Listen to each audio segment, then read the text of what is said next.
Welcome back.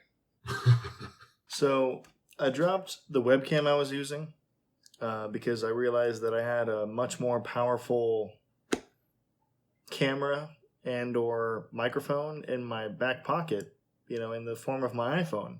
I've known a lot of YouTube channels making their entire careers based off of, their use of their iPhone. So I figured I would, not exactly follow that trend, but rather use better tools, Anyway, so we're moving on from Strawberry Swisher Part 3 on to Honey Revenge. Now, that sounds pretty sadistic and not very kind or great, right? Well, the way I've come to interpret that myself is, honey is, sweet. It's also a term we use to refer to that sweet, sweet lovin' that we give each other occasionally. And so when you're in a relationship, obviously, not only are we giving each other sweet, sweet lovin' and, buying honey for each other, like literal honey, and or, calling each other honey. It's a very peculiar thing. Beyond that, why would any of that have to do with revenge? Well, unfortunately, there are very sadistic people out there who are not only sadistic, but woefully narcissistic. As in, they wouldn't mind hurting someone they claimed to love. Why I know this is because I studied criminal justice in college and have always been obsessed with true crime. And so I'm a bit qualified to talk about how evil some people can be, despite seeming to have good intentions. Then again, there is that phrase, the path to hell is paved with good intentions. Or, something like that. Anyway, so we're moving on to Honey Revenge, which seems to be all about what I just described. Sadistic, narcissistic, some could call losers, taking revenge on that sweet, sweet honey for some reason. Why do they do it? Some people claim they don't have a motive. Some people have a clearly sadistic motive, as in like they like causing people harm for some reason or another. I never understood that thought process or mindset, so here we go with Honey Revenge. I'm fucking up over here, so I'll go ahead and make a little marker. And 3, 2, 1, action. I will never let you leave my side. I've been staying up lately all night, making sure you get to bed safely, dreaming of when it will be you and me.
So was I right in my assessment? Obviously, going back to the whole, mind-body dualism, introspection aspect of this band, I imagine this song is either making fun of people like this or trying to pull people like that out of the sick mindset they're in, So, as I'm sure you remember that line, I've got the sickest picture of you in my mind. I get the strangest urges all of the time inside. Take part in this demonstration. Rope mixed with wine? I hope to follow through with you because the timing's right. A clear line at the end that ties this entire narrative up is body count competition. Childhood memory demolition. Slap your wrist, accept the sentence. Ain't my fault if I'm irrelevant. Yeah, that is the kind of sick, ill thought process that many murderers who kill their significant others and or abuse them kind of go through. Like they're, some could call entitled snowflakes. Some could call, well, I guess what's called an incel, which, as far as I understand, is short for involuntary celibate. It's unfortunate that some people are just not that attractive. Not physically, like, whatever, but I mean, personality wise, like there's something up inside some people's minds that makes them think that they can just act however they want and treat people however they want. And I think this band understands that very, very well. There's plenty of songs about this kind of thing that we'll get to later, but yeah, again, Tillian singing the whole, oh man, you're a pretty girl, I like you, don't you like me? While, John Mess is, doing something similar because, like, our genes are telling us to do something. And sometimes there's a terrible way to try to go about that, which, I'm sure many of you have heard the term that is the word for involuntary sex. I don't care to say it here, but I know many of you have also heard the term murder and abuse and stuff like that. And another major aspect of this band is that they talk about trauma fairly often, and this fits into all that. We will get to all that in good time. It's all just food for thought moving forward. Again, that's Honey Revenge. And again, if you like what you see, you know what to do.